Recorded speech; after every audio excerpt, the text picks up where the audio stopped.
speaking of Dr. Walford, Oh, yeah. he tells a wonderful story about his mother. She had had several children. She was very sick when he was in her. She was carrying him. And the doctor, though it was years ago when it was illegal to suggest this, said to her, Mrs. Walford, I think you need to know that you will not make it through childbirth if you make it to childbirth.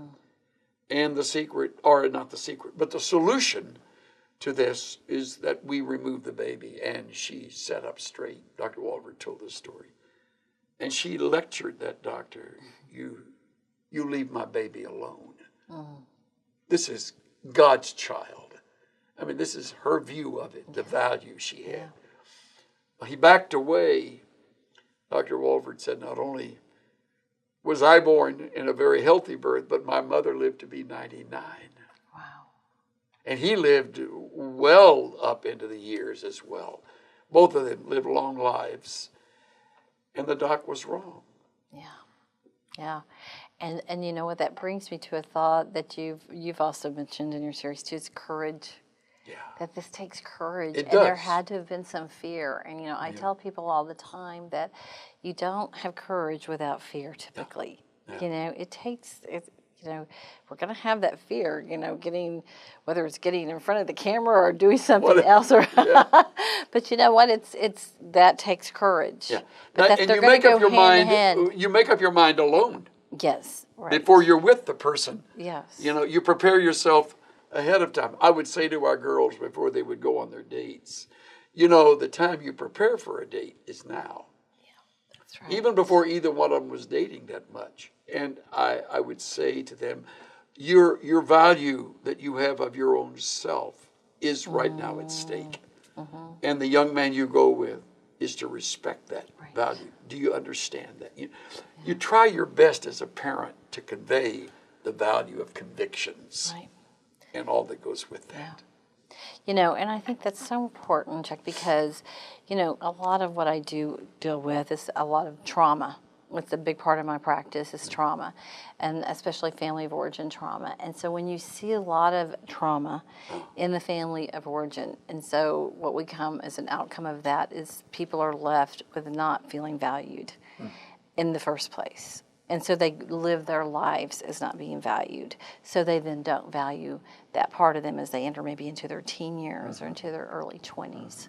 And that's so very difficult. And I always just think, gosh, if you could just get them when they're in their teens and turn this around, how very important it is.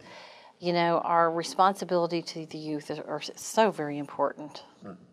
Always has been and still is. Yes. And I'm dealing with I think she's around 23 years old, and her parents had gone through a very significant divorce that was very traumatic, and in high school. And she told me, she goes, I'm still a virgin, but I'm struggling because she's in a relationship right now. Isn't it great she would tell you that? Yes, but she's struggling because she's mad. She's mad at the church. She's mad at her parents. She's mad at the trauma. So it's like, hold off, do nothing. Yes.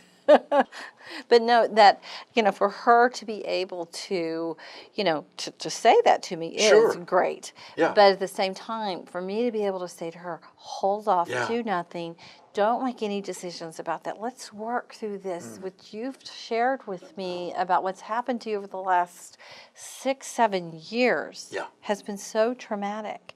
The things her father has said to her that are just horrendous, that of course, she wants to just now give it all away. Yeah, of course. Because all of a sudden, she now is viewing her father's lack of value to her lack of value. You know what's great? You move in your profession from a professional counselor, almost a mentor. Yeah. Don't you? Yes, yes. I mean, you were that with her. Hold on. Yeah. Hold off. Keep the value strong. Right. And to know that voice is there when it ideally could be coming from a parent, but when it doesn't, you step in and provide that. Right. Right. And just to tell her how much I admire her, to let her know, because she goes, I know this will sound stupid, is how she said it, that I'm still a virgin. I'm just, no, not Isn't that an amazing thing? Yes. stupid. Yeah. Yeah. It's one of the greatest things a young woman Absolutely. can admit. And that she can offer. Yes. What a gift. How that is. wonderful it is that she can offer that to her future husband.